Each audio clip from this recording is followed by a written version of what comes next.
So there's this connection between the lymphatic fluid and the elimination organs. We've been in such high protein, high acidic, high processed, high dairy, high sugar diets, high grain, high gluten diets, that this lymphatic fluid has become a sticky mass. And this can't transport wastes anywhere.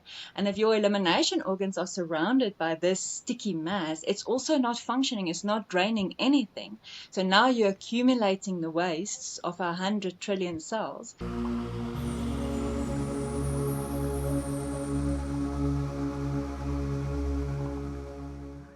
Greetings, seekers of holistic knowledge and ancient wisdom.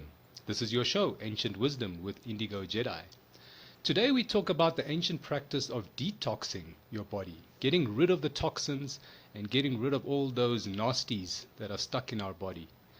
To help me talk about this topic, I've got Heleen Elizabeth, who is a detox coach and a transformational speaker. Heleen, welcome to the show. Thank you very much, Deepak. It's an honor being here. So Heleen, tell me how you became a detox expert. It was very much a personal journey. When my first child was born, I changed my question from how can I lose weight to how can I gain more energy. And someone pushed the book in my hand of Mary Ann Scherer, and she and her family eats fruits only, but she dedicated the book to the correct food combinations. So it blew my mind that someone could actually propagate eating fruits only. It just didn't make sense to me at all at that stage. But I went for the food combination and gained a lot of energy out of that. And from there, my journey went into the alternative healing world. My second child was born and he was quite sick. And I really went for answers to support him. And it got better. At that stage, we were really on a limited meat diet. You know, we had meat once every 2-3 weeks. We had just organics like milk and dairy, that kind of things. Went into the fermented food a lot. You know, had a range of supplements and oils and herbs. And he just wasn't getting fully recovered. You know, he was just in that space where he was okay. And as I delved deeper, I came across Dr. Robert Moore's online, and he again propagated fruits. And I was so frustrated by this. I thought, I'm going to prove him wrong. And I went in for a 4-month fruit detox. And at that stage, I was already detoxing for about four years, because all my spiritual input always guided me to strengthen your vessel and get rid of the toxins and that. And as I went into this fruit detox, by the 3rd to 6th week, so much mucus started coming out of my body. I detoxed more than I've detoxed all the other detoxes together over the 5 previous years. And it just really, I couldn't stop talking about it. My friends begged me to just start a business because they just wanted to talk to me about other things again. And since then, I've launched Anouthen Infinite Wellness. I'm the founder of that. I've been facilitating online detoxes for hundreds of people. Every month we have a new group starting on the program, where I just really introduce people to the fundamentals of how to use fruits as a way to heal, you know. And it's such an ancient way if you look at it. Somewhere down the line of humans, back there, we ate fruits, you know, and it makes sense that this is really a radical way of actually healing and regenerating your cells on a cellular level. Yeah, I mean, it is ancient because I think people have been eating fruits and probably doing detox diets, for thousands of years ago. So what is it about fruits that makes them detox? What is it about them that makes suck the toxins out of your cells and tissues? So what makes fruit such a great medium is it is astringent and it's alkalizing. Those two factors are the factors that you need to alkalize your lymphatic fluid. So this is where the key is. Our lymphatic fluid makes up 80% of the fluid in our body. It's that plasmic mucus kind of fluid that comes out of our nose or out of pimples or whatever we see sometimes. This is a fluid that surrounds all the cells of your body. You want this fluid to be flowy and alkaline and be able to pick up the waste of 100 trillion cells. Every cell, every time it eats, it transmutes energy into energy, and then it has a waste product like anything else on this planet. But the cell can't pick up and go to the toilet like we do. It needs something to come around and pick up the waste and filter it out of the body successfully. So there's this connection between the lymphatic fluid and the elimination organs.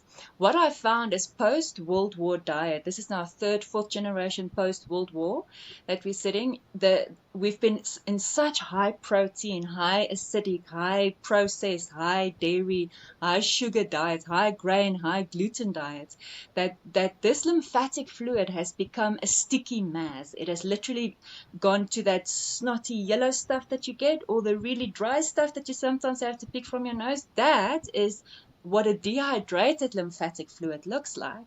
And this can't transport wastes anywhere.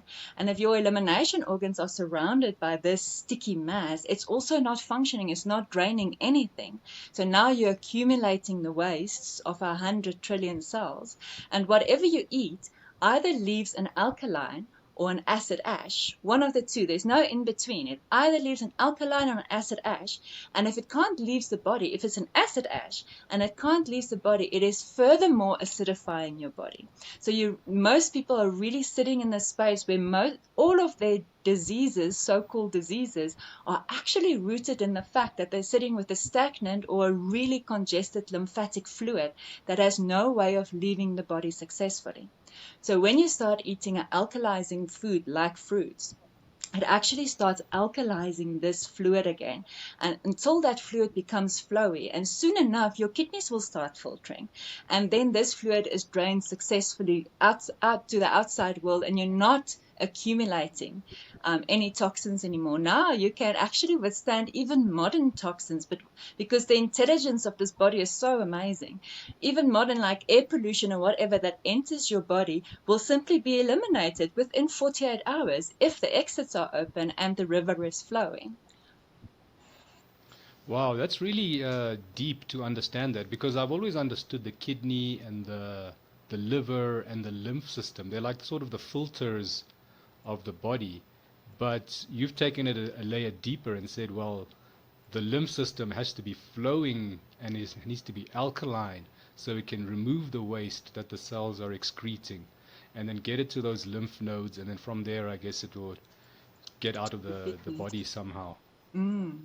So the pH is very interesting. I want to touch a bit more on the pH, maybe just for our viewers to understand. Like think of a swimming pool, right? A swimming pool, you want to keep it in the correct pH range for it to stay crystal clear and blue. As soon as the swimming pool becomes slightly acidic, then immediately the algae starts growing and the pool becomes green Mm. very quickly. And that's how fragile or sensitive bacteria is to the pH level. And I guess that's probably what's happening in our bodies as well, right? As it Absolutely. becomes more acidic, the hohos and bacteria and parasites can grow more easily. There's a few factors to consider. Your pH of your blood, for instance, which makes up 20% of your fluid, can't really go beyond the range where it is. It has a very slight range where it's okay. The moment this blood goes acidic, you are dead in 3 minutes, and there's no way to reverse it. So your body is going to do anything in its power to stop the blood from going acidic. This is why the lymphatic fluid is there. So 80%, only 20% of the fluids in your blood brings the blood energy. The rest of the fluid deals with the waste product of the body. This is the lymphatic fluid. So we really need to look at the pH of the lymphatic fluid, not the blood. And this Mm. becomes a mathematical equation. You can use the pH strip to test your saliva, but it's only testing your saliva. It can't test the acidity inside my arm here because you can't get the pH slip in there, can you? You can do the pH of your Mm. urine as well, but it becomes quite, you must see the big picture to understand what's happening with your urine. Let me give an example. If you go on a fruit detox and your lymph is not in the position where it's draining yet, your urine will probably test out as alkaline because you're only adding alkaline ash to your body, and the lymph, which is acidic, is not draining yet. So now your urine will test alkaline. But if the lymph starts draining, which you can see, there's a way that you urinate in a bottle and you see if you can see the lymph in your urine. If it's cloudy or murky, you know that the lymph is actually filtering. Now your urine will test out acidic for a while you're detoxing, until you get to that place where you're actually detoxed and your body has purged, and then it will reach more alkaline again.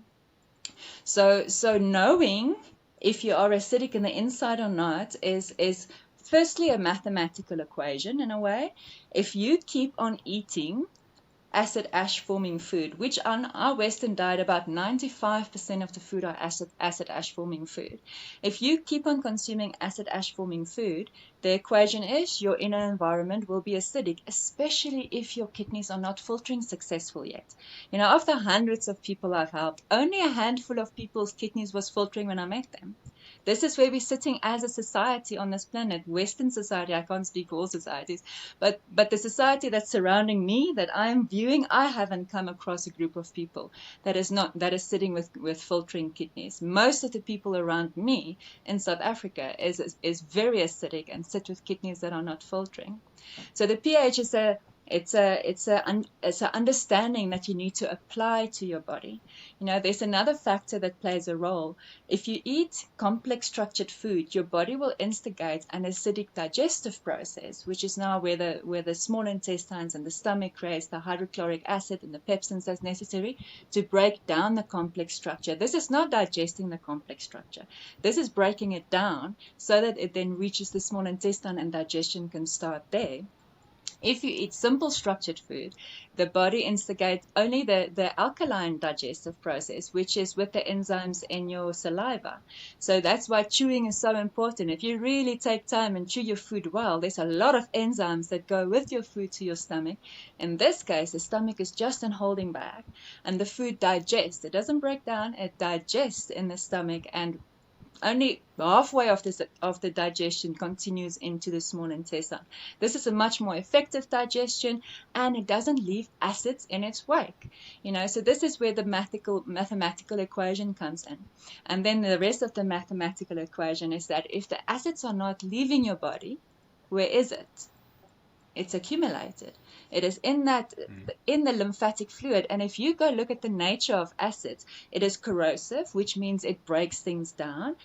Its nature is like that. We want some acids in our body, right? We need certain things to be broken down so that it can be replaced with something new.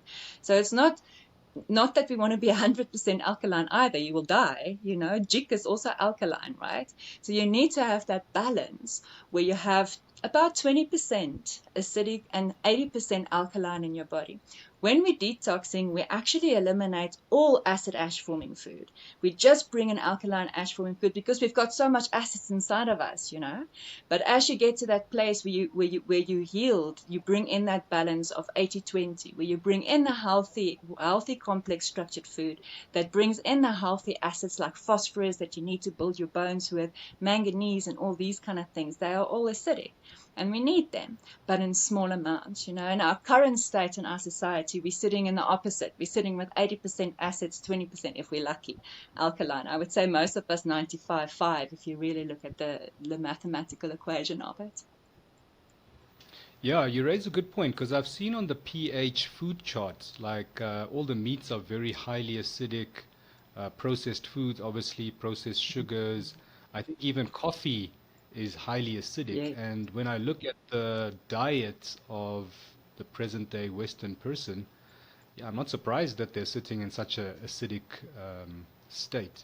So what does a fruit detox actually entail? Because I do know that some fruits create an alkaline effect in the body, and I think some other fruits create an acidic effect in the body.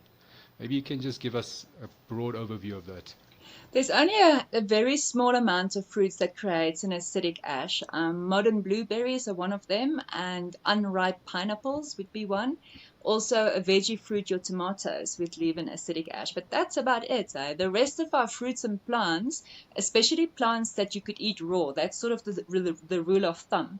Those that you can eat raw are mostly all, I would say about 90%, 90 to 98% of them are alkaline ash forming. So you get acidic fruits like your citrus that is acidic when it's in your hand before digestion. It is acidic, and when you eat it, it is still acidic. When you swallow it down after digestion, the minerals that is left behind. So this ash that we speak of is the minerals that are left behind. So this is after the body has used the carbohydrates, which is the fuel. The mineral that is left behind, that is the ash. So even if you were to burn the lemon, the ash literally that will be left over is the ash. You can sort of relate between those two ashes. So when you go on a fruit diet, the first thing that you need to be ready for is your healing crisis that's going to happen. A healing body is not a healthy body. A healing body is a healing body. It is purging. It is getting rid of things. It is doing funny sounds, funny smells sometimes. Your sweat could smell so disgusting at some stages as certain gases are leaving your body. You might be losing your mucoid plaque, which is this lining, this mucus lining that your intestines form on the inside to protect itself from the abrasive and the acidic foods. This could feel like losing an intestine if you're one of those that let it go in one go. You can have a lot of cramping happening. Your old injuries they would call it flare up again. And this is basically the old acid and the old scar tissue that is now on the move. And acids burn. If you take Coca-Cola and you put it in your mouth and you keep it there, it burns. You actually can't keep it there for long. The tears will start running out of your eyes. And this is what acids do. If you put meat in Coca-Cola, the next day that meat is either not going to be there or only a little piece is going to be there. So acids do that on the outside of your body and on the inside of your body. So you might experience pains and niggles as you heal your weaknesses. So this is what you can expect on a fruit diet. The major things that you also need to learn when on a fruit diet is not to combine it with any other food types. I think this is probably the reason why fruits have such a bad rap out there.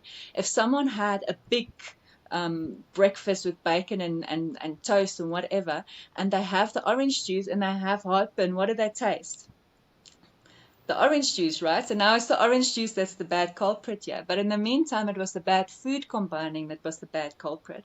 If you combine fruits with any other foods takes much longer to digest. Let's keep it. Remember the complex and the simple structured food, right? So fruits are part of the simple structured food. If you eat fruits with other vegetables, which is also part of the simple structured food, the chance of the fruits fermenting is still there because it takes longer for the vegetables to digest, which makes the fruits, instead of digesting, it's actually going to start fermenting. And the waste products of the products of fermentation is alcohol and complex sugar. So now you're feeding the fungi in your body, not the cells. And this is not something you would want to do. If you were combining simple structured food with complex structured food, remember simple structured food use the enzymes in the saliva to digest. Complex structured food use the acidic digestive process where the stomach and the intestine produce hydrochloric acid. If you mix these foods, the acidic enzymes cancel the alkaline enzymes. So now the proteins will be broken down and be taken further for digestion, but there's a very, very good chance that the rest will be fermenting. And then again, you're actually growing yourself a fungi forest, which is, if they weren't there, you were in trouble. And if the fungi weren't there in this case, you would really swell up just off fermentation. It could really put you in a bad position. So I always warn people if they want to do a microparasite detox, I'm like, are you sure? Are you going to change your diet? Because if you're not, I wouldn't bother too much to eliminate the microbe guys that is actually helping you out and helping you to deal with the food and the way you eat your food. Yeah, wow, I didn't even know that. I mean, that's really, really interesting. Heleen, so you are going to be attending the upcoming Wellness Hub Yes. on the 5th of November. Your talk last time was very interesting. What are you going to be talking about this time? I want to speak a little bit about the difference between building an alkaline versus an acid body.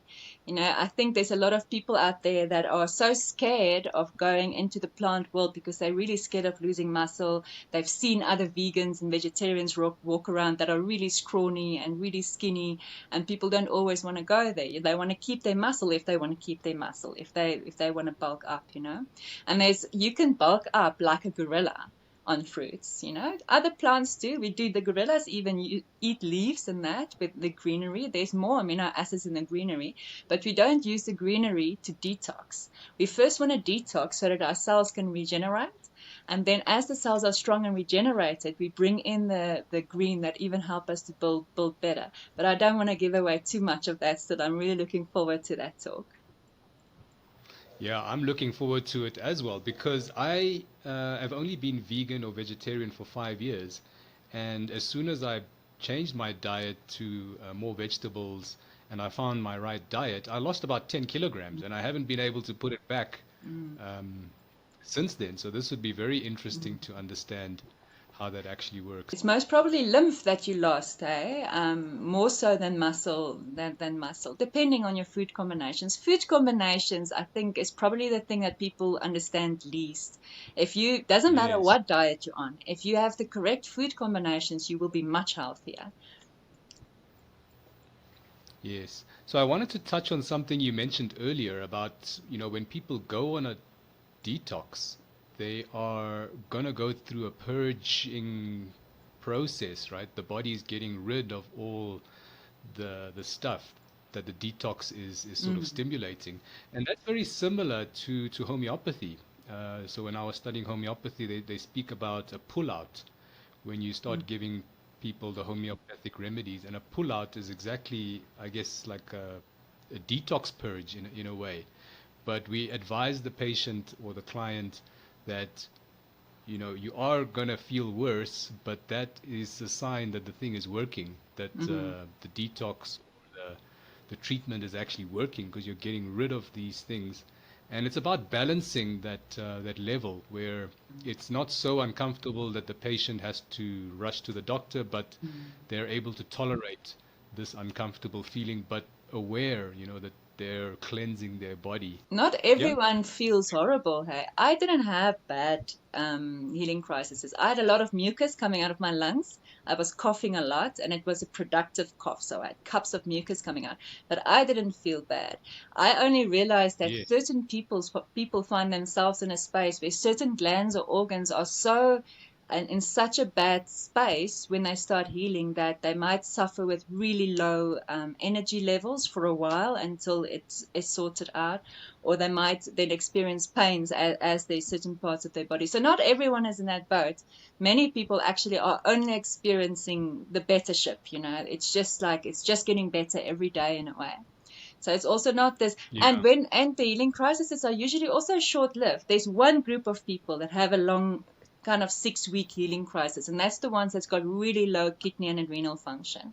They go into a space where their kidneys and adrenals are now deflated, decongested, non-stimulated, so that now is producing even less of the chemistry they need to feel okay, and they have to heal now from that position, and it takes them a while to get to the space where it is in a space where it's now producing the chemistry that they're used to again. Those are the only people that have a longer period to live through, but not many people fall in there. I would say about 25% of the people I deal with fall in that category.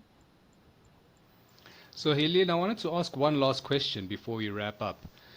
Is this type of detoxing, is it safe for everyone? Or is it only certain people that can do it? I mean, just as an example, if someone is a bit too frail or maybe they have some sort of chronic illness, Hmm. is it maybe unsafe for them to do the detox?